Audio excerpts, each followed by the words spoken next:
Guys मैंने बहुत जगह मुंह से सुना है कि मेरा 13 लाख सैलरी हो गया तो वो गलत हो गया, क्योंकि अगर मेरा 12,75,000 सैलरी होता तो मेरा जीरो टैक्स लगता, लेकिन अब मेरा बहुत ज्यादा टैक्स लगेगा। तो there is some sort of confusion which is going out there in the market. तो आप कंफ्यूज मत हो, आप मेरा अगला 1 मिनट का वीडियो देखो पूरा, एंड आपका सारा डाउट कंफ्यूजन क्लियर हो जाएगा।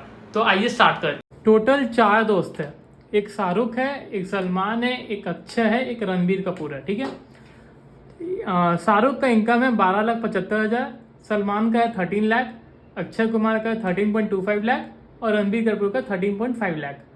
चारों को under new regime after budget के अनाउंसमेंट के बाद 75,000 का स्टैंडर्ड डिडक्शन मिलेगा चारों को। तो टैक्सेबल इनकम अब क्या हो गया, शाहरुख का हो गया 12 लाख, सलमान का 12,25,000, अक्षय कुमार का हुआ 12,50,000 और रणबीर कपूर का हुआ 12,75,000। अब हम लोग देखेंगे कि टैक्स कैसे कैलकुलेट होता है।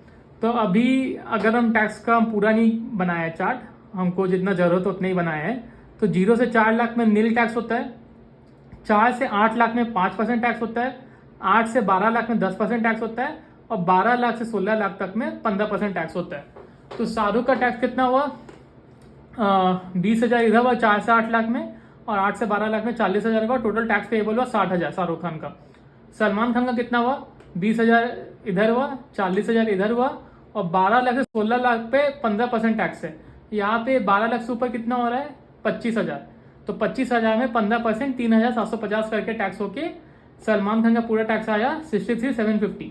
अक्षय कुमार का कितना टैक्स हुआ, 0 से 4 लाख में नील है, 4 से 8, 8 से 12 में सेम जैसे इधर कैलकुलेट हुआ, और फिर यहाँ पे 12 से 16 लाख में 15% है। यहाँ पे 12 लाख के ऊपर कितना है, 50,000। तो 50,000 का 15% कितना हुआ, 7,500। तो अक्षय कुमार का टोटल टैक्स कितना आया, 67,500।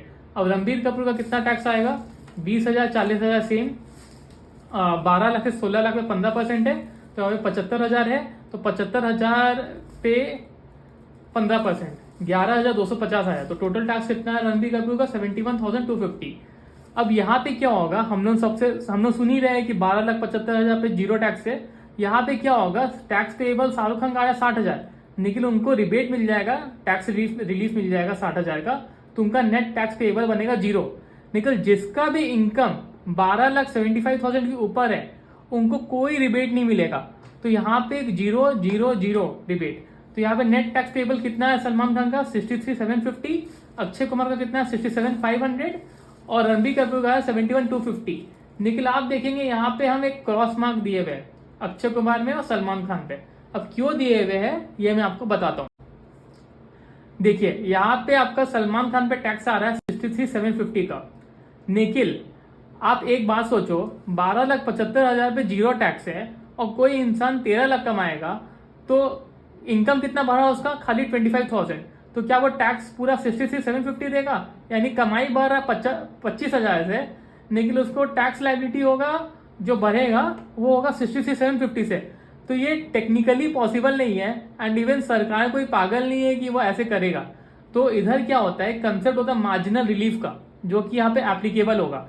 अब इधर क्या करना आपको, 63,750 तो टैक्स आया है, लेकिन जो डिफरेंशियल अमाउंट है 12,75,000 तक नो टैक्स है और 13 लाख पे 63,750 आ रहा है। तो ये दोनों का जो डिफरेंस है वो हुआ 25,000। तो आपको ये दोनों में से जो लोएस्ट अमाउंट है उसमें टैक्स देना है, यानी आपका 25,000 ही टैक्स लगेगा, 63,750 नहीं लगेगा। और अब अक्षय कुमार का केस में देख लेते, फिर रणबीर कपूर का भी केस में देखेंगे ऐसा होता है कि नहीं होता है। अक्षय कुमार का केस है कितना आ रहा है टैक्स, 67,500। सेम वो कंसेप्ट के हिसाब से अगर हम देखें तो कोई आदमी 50,000 कमाएगा, 12,75,000 से 13,25,000 का डिफरेंस है 50,000, और वो टैक्स 67,500 देगा। ये है प्रैक्टिकली पॉसिबल है, नहीं है। तो वो क्या करेगा, 67,500 या 50,000 जो लोअर आएगा उसमें टैक्स देगा, यानी उसको 50,000 का ही टैक्स देगा, 67,500 का टैक्स नहीं देगा। ये भी कंसेप्ट ऑफ मार्जिनल रिलीफ के अंडर ही आता है, एंड वो 67,500 का टैक्स नहीं देगा, खाली 50,000 का टैक्स देगा। अब हम आते हैं रणबीर कपूर का केस में। यहाँ पे मेरा कितना टैक्स आ रहा है, 13,50,000 पे 71,250, और डिफरेंशियल अमाउंट क्या है, 13,50,000 से 12,75,000 माइनस करेंगे तो आएगा 75,000। तो यहाँ पे टैक्स कम ही आ रहा है ना, इनकम ज्यादा आ रहा है और टैक्स कम ही आ रहा है ना वो डिफरेंशियल अमाउंट से। तो लोअर क्या है, 71,250 का ही टैक्स देगा। तो यहाँ पे मार्जिनल रिलीफ का कंसेप्ट नहीं लगेगा। तो यही होता है कंसेप्ट ऑफ मार्जिनल रिलीफ, जो नया टैक्स स्लैब के अंदर अंडर द न्यू रिजीम वो खाली 13.5 लाख तक ही एप्लीकेबल होगा, उसके आगे वो एप्लीकेबल नहीं होगा।